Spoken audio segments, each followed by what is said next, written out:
was into Grant Green because a beat digger, a record digger, you know, looking for samples and also trying to sample funk and soul, and just exploring Blue Note as a label and the different artists and whatnot.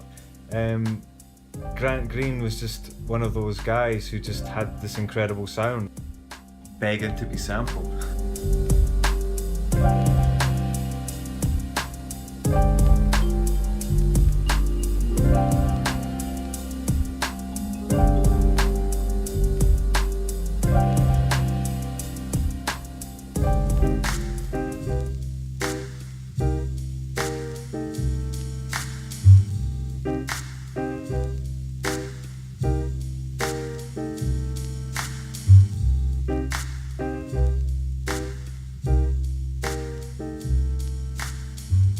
There was a record shop in Edinburgh run by a guy called Gavin, and he was a guy who used to have a shop in London, and he used to go to America and travel America in his car buying records.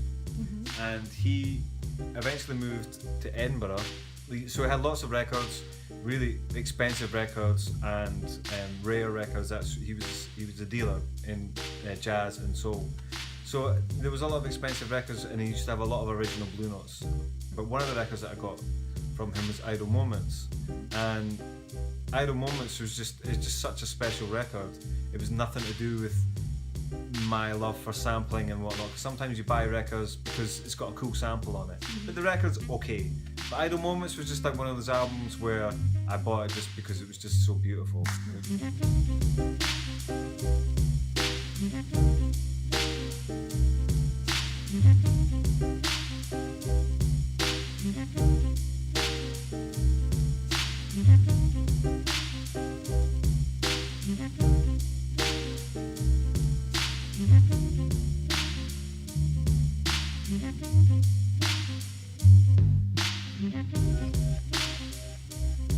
If you know the backstory of how that recording came together, you know, it's just like they were trying to like make a shorter version of it, and they ended up saying like, you know what, no, they recorded like edited versions, or like I can't remember the numbers, but they tried different bar arrangements for that song, and eventually they just ended up going with the long take, with the long bars, with the long solos, and it's just incredible. I came to sample it because Portishead were really popular at the time. Mm-hmm. Portishead, I love Portishead. And they had this sort of slow tempo, kind of dusty beat, jazzy sort of club kind of sound on a couple of tracks. Mm-hmm. And because I was listening to that kind of stuff, I just thought, you know what, I could do something with this. Even though it's not the right tempo for the hip hop at the time. The time that I sampled it was the time of the second Tribe Called Quest album.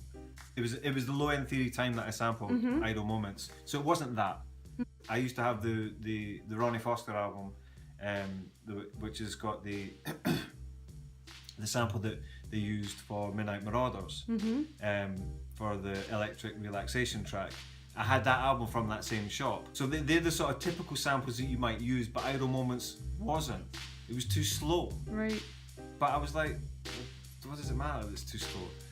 I sampled it and I got this kind of really sweet sax lick that's just as great, just on a delay. Very small phrase, but so the way it sort of delays over the track, it doesn't really do much, but the beat on it is like just like an 808 drum machine type beat. It's just this kind of low slung, nasty kind of hip hop beat, you know, and the sweetness of Idle Moments.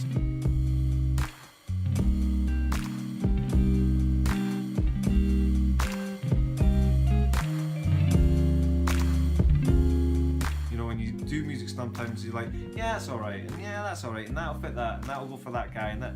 And it's not often that you get a piece that you're really quite proud of. And this track, I was really quite proud of. So tell me about Maybe Tomorrow. You said that you sampled it years ago. Yeah, I know, like Kendrick Lamar has used it. Yeah, about 20 years ago. Everyone's used it. Yeah.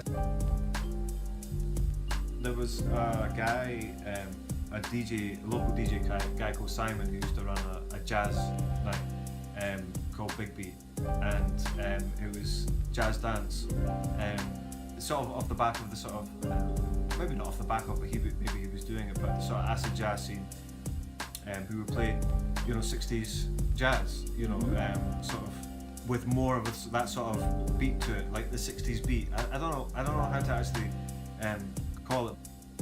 When Art Blakey does kind of like Latin stuff and Cubana chant and those kind of tracks, but also sort of up-tempo tracks. He's just a friend basically, but he's got an incredible record collection. So when I kind of hit a slump in terms of samples, digging, I phoned Simon. I was like, can I come up and have a look through your collection? And I found the Grant Green album with that track on it. Maybe tomorrow it's Visions. Yeah, I just sampled it. It's great. It was just, I think, one of the first couple of hours of the track.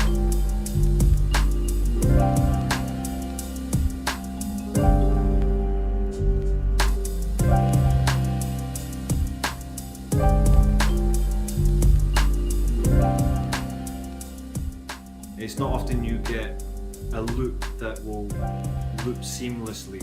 Right. There's like a little fill at the end, or there's something that makes you realise it's a loop. But that sample isn't like that. It's quite a seamless sample. It moves from the end of the bar to the start of the bar in a way where it just looks nice. And that's the kind of track that I did with it. I did a very dreamy sort of, it wasn't like a hip hop track. So that was also at a time when trip hop and sort of lower tempos in hip hop was happening, and there was definitely more of an exploration of using hip hop as a vehicle for other kind of forms of sampling.